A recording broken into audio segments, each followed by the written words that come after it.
Continuando com as atividades de conteúdo, teremos agora o Simpósio Satélite APSEM com o palestrante Dr. Vitório Kemp. Tema: Inibidores de bombas e probióticos. O que você precisa saber? Dr. Vitório é professor e chefe da disciplina de Gastroenterologia da Faculdade de Medicina de Santo Amaro. É médico assistente do Departamento de Medicina da Unifesp, responsável pelo CID Gastro, setor de consultoria interdisciplinar em gastroenterologia da Unifesp.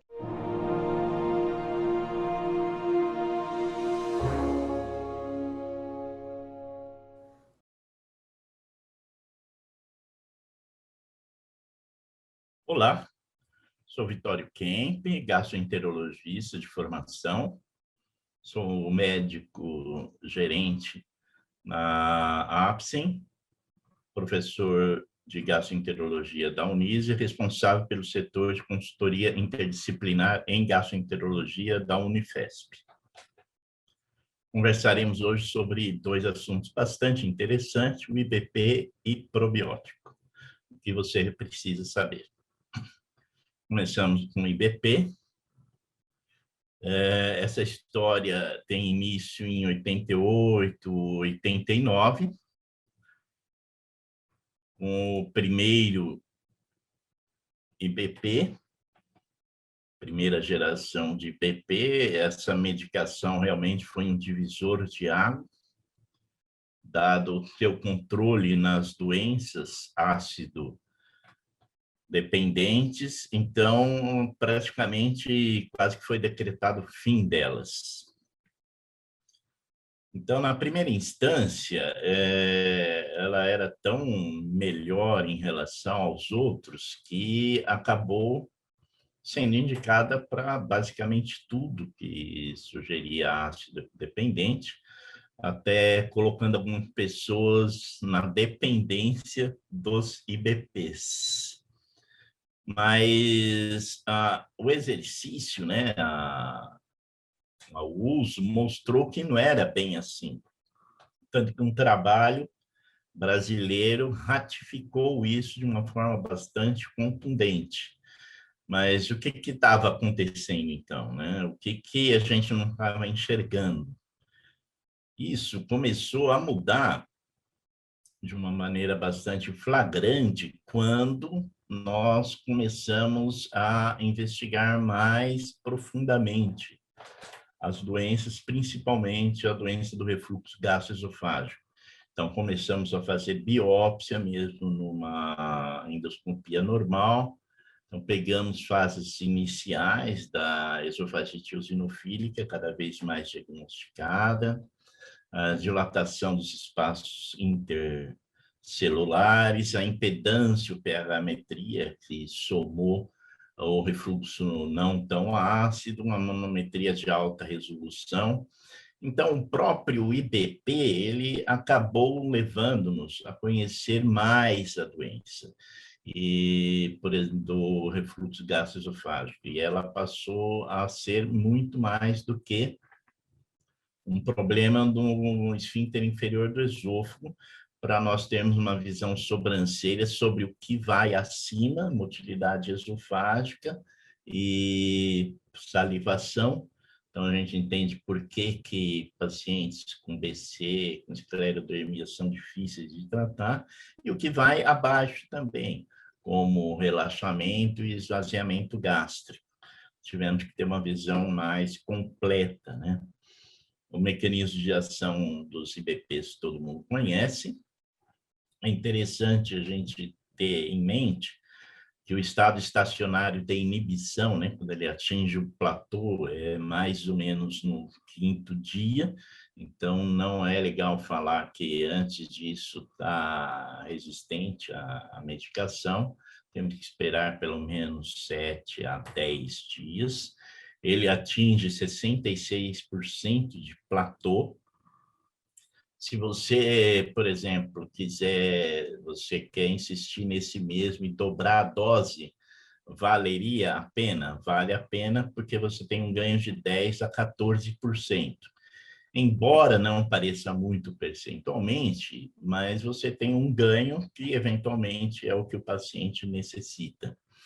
E esse ganho ele se dá quando você dobra a dose a cada 12 horas, 2 vezes por dia.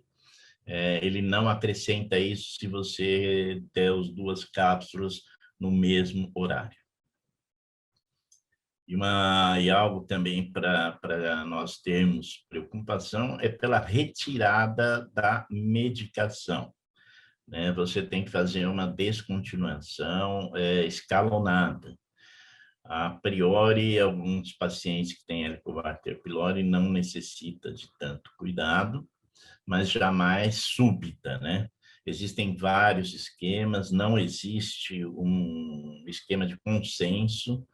Muitas vezes o pessoal faz uma redução de 50% a cada semana, ou principalmente trocar para os bloqueadores do receptor de estamina 2, principalmente pelo fenômeno de taquifilaxia, o que auxilia bastante nessa retirada. E quanto tempo você considera que o paciente precise fazer isso? Também não tem consenso em termos de tempo, até tem um trabalho que cita 2 semanas, mas uma boa parte cita 4 semanas, pelo menos, para fazer a retirada. Quando o paciente toma mais que 4 semanas, precisa fazer a retirada escalonada. Isso porque é por causa do rebote. O efeito rebote acaba fazendo com que exista esses dependentes. Eles tiram subitamente, têm dor, voltam a tomar e entendem que não pode ficar sem. Uma outra particularidade dessa molécula é que é uma mistura racêmica, ou seja, é uma molécula que tem 2 unidades, né? Uma diferente para a outra. Não temos no Brasil a 5ª geração, até a 4ª geração, que veio depois, é o quiral da molécula racêmica. Os IBPs, eles são inutilizados na acidez gástrica, por isso que eles precisam de uma cobertura gastroresistente enterosolúvel. Vocês podem perceber que pela representação da estrutura química, eles são bem parecidos, mas eles não são iguais, né? Eles têm radicais em determinadas posições, que é o que diferencia as gerações entre eles. Então, esses diferenciais, eles são bastante interessantes quando você pensa em termos do perfil do paciente e o perfil da molécula.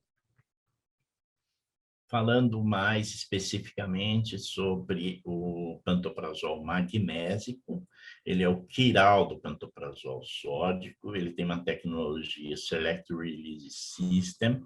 A primeira camada ela é gastroresistente e a segunda camada ela é enteroseletiva. Então, ela só abre realmente no duodeno.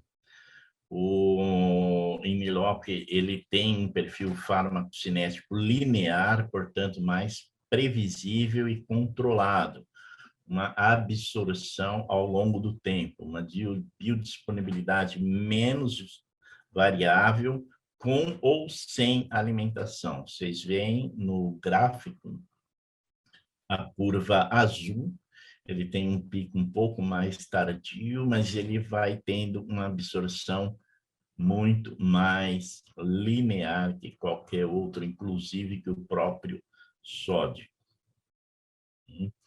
Ele também acaba cobrindo, por um efeito prolongado na inibição da enzima, ele acaba cobrindo os eventuais sintomas noturnos e extraesofágicos. Ele também é um IPP que não apresenta acúmulo no organismo após administração repetida e ele é completamente metabolizado pelo fígado em metabólitos inativos.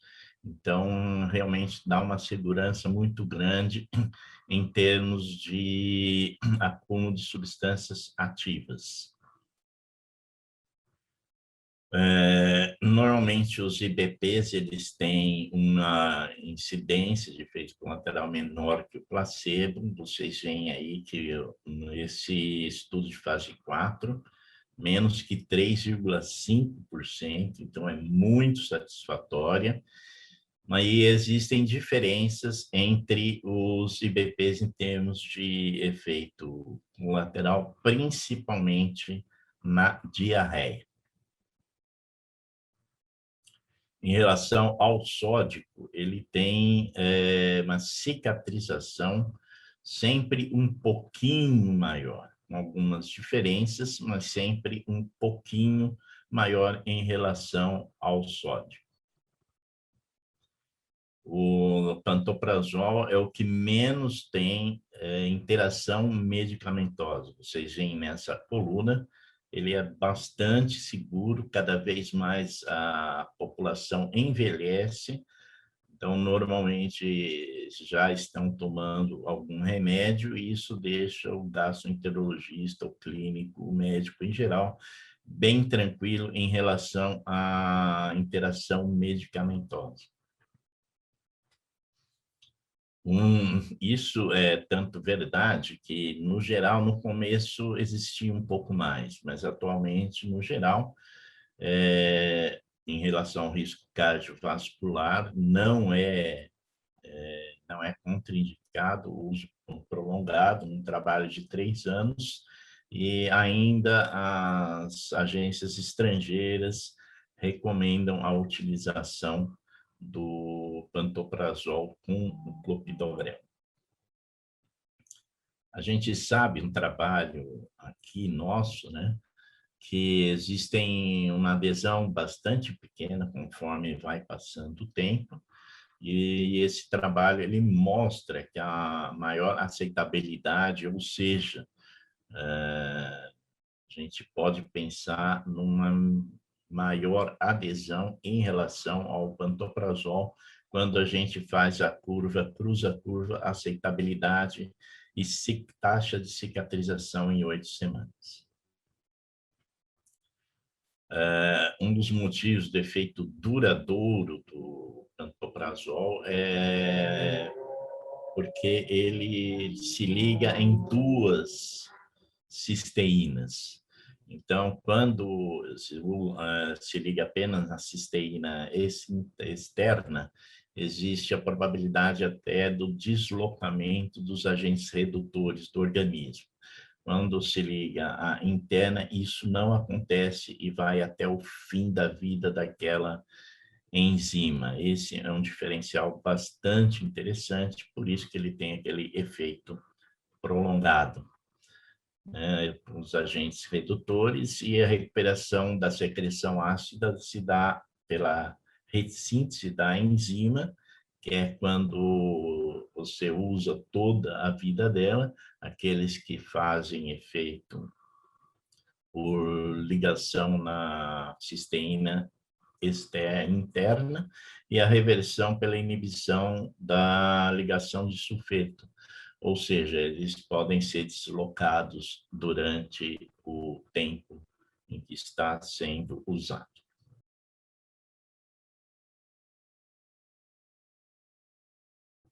Probiótico, aspectos gerais e específicos, o que são, isso é uma definição da Organização Mundial da Saúde, 2001, são organismos vivos que, quando administrados em dose adequada, conferem benefícios à saúde do hospedeiro. Doses, quantidades adequadas. Isso é muito importante a gente lembrar que está na definição. O manejo, né, quando você desenvolve, esse desenvolvimento ele é muito parecido atualmente com o desenvolvimento de uma medicação. Você faz a investigação, desenvolvimento, a produção e a comercialização. Então, é um processo industrial bastante cuidadoso, em que até tem que ter a liberação das boas práticas da indústria farmacêutica. Vocês veem aqui um resumo numa apresentação de uma empresa que desenvolve o probiótico. estava demonstrando para uma empresa que comercializa como que é, em resumo, o processo de desenvolvimento do probiótico. Então, é uma coisa bastante séria, é uma coisa bastante científica. Então, por que isso? Porque as cepas, cada cepa, mesmo que façam parte da mesma espécie, elas têm a diferença durante o desenvolvimento daquela cepa em questão. Então, é sempre interessante, quando vocês prescreverem, ter todos esses tipos de informações para estarem seguros. Não esqueçam que nós estamos administrando seres vivos, né? E existe já descrição de septicemia por probiótico. Então, é muito interessante ter todas as informações que possam colher de quem esteja comercializando. Então, tanto que em 2017, a Organização Mundial de Gastroenterologia, na monografia Probiótico e Pré-biótico, ele fala exatamente isso. Não interessa número, não interessa quantidade, combinação, nada. Isso tem que estar, interessa quando está em trabalhos científicos bem desenhados e em humanos. E tem que estar a posologia bastante clara, né? Então, vocês veem, a cepa é caracterizada pelo gênero, espécie, e a terceira parte, que são 2 a 12 dígitos alfanuméricos, que é o registro daquele processo de desenvolvimento. A gente não existe patente, né, de bactéria, existe registro do processo de desenvolvimento. Então, o modo de uso é 1, 2 ou 3 vezes aquela recomendada no prospecto da empresa que esteja comercializando, ou mesmo se existe uma liberdade de repetição nas tomadas. Isso tem que estar orientado. E qual que é o horário de ingestão? Ainda não há um consenso completo sobre isso, mas Top 15 em 2011, ele recomenda que seja imediatamente antes ou no início das refeições, principalmente uma refeição que contenha um pouco de gordura. Nós temos aqui o Probid, que é uma combinação de 2 cepas, uma base científica bastante robusta. No desenho, a maioria é em humanos, prospectivos, aleatorizados, duplo cego, placebo controlado, como manda realmente a ciência. São vários trabalhos, pelo menos 10, e a partir de 2008, que são bem recentes. Atualmente, há 20 anos, começou os trabalhos a terem um desenho melhor, e há 10 anos eles têm realmente um trabalho muito parecido com aqueles de moléculas. E esses estudos, no caso, têm questionário validado para as patologias estudadas e dosagem de substâncias ativas a fim de ratificar e objetivar os achados clínicos, demonstrar os efeitos fisiopatológicos da afecção estudada e a reversão pela intervenção, ou seja, pela tomada do probiótico. Para comprovar, né, a participação do eixo microbiota intestino-cérebro, existem dosagens nesses estudos de citocinas, interleucinas inflamatórias e anti-inflamatórias, como TNF-alfa, interferon, cortisol, que marca mesmo a questão do estresse, triptofano, quironelina e perfil de ácido de aminoácido, né? A quironelina, ela é um metabólico através do fígado da serotonina. Isso prova que a gente tem o substrato, o triptofano e a quironelina, que é o metabólico que gerou a síntese de serotonina local, porque a serotonina ela não atravessa a barreira hematoencefálica. Então, começou aqui com a DIOP em 2018, foi um estudo involuntários sadios, embora submetidos a estresse no emprego de 18 a 60 anos, 37 no braço probiótico, 38 no placebo, por 3 semanas. Vocês veem que houve uma diferença nos sintomas estudados de dor abdominal, náusea e vômito significativos, significação estatística e quase na flatulência e na distensão. A dor abdominal, náusea e vômito, vocês veem o P aí do lado. Morales e Soares foi um estudo feito em intestino irritável. É um estudo longitudinal, prospectivo, observacional, multicêntrico, com 251 indivíduos de 18 a 65 anos por 60 dias. Foram compilados 14 sintomas, vocês veem a redução gradativa de todos eles. O autor, inclusive, entende que se prolongasse o estudo, haveria uma redução maior ainda, e ele conclui que os probióticos têm lugar, no caso, essa combinação tem lugar no tratamento do paciente com intestino irritável, seja apenas o probiótico ou como o adjuvante com alguma outra medicação. Eu apenas, para resumo, apresentei esses 2 trabalhos, um inicial que desencadeou o estudo, os estudos posteriores e esse do intestino irritável que interessa para a nossa população médica. Então, esse foi o primeiro, é o primeiro probiótico com a ligação funcional aprovada pela Anvisa, baseada nos trabalhos científicos, para auxiliar a redução de complicações gastrointestinais, dor abdominal, náusea e vômito. A posologia é uma cápsula ao dia. E quando eu iniciei na graduação, eu ouvi essa frase dita há 2.400 anos atrás, que toda doença começa no intestino. Eu fiquei surpreso como ele poderia ter a capacidade de proferir algo desse jeito. E hoje eu entendo que ele tem razão. Pela vossa atenção, meu muito obrigado.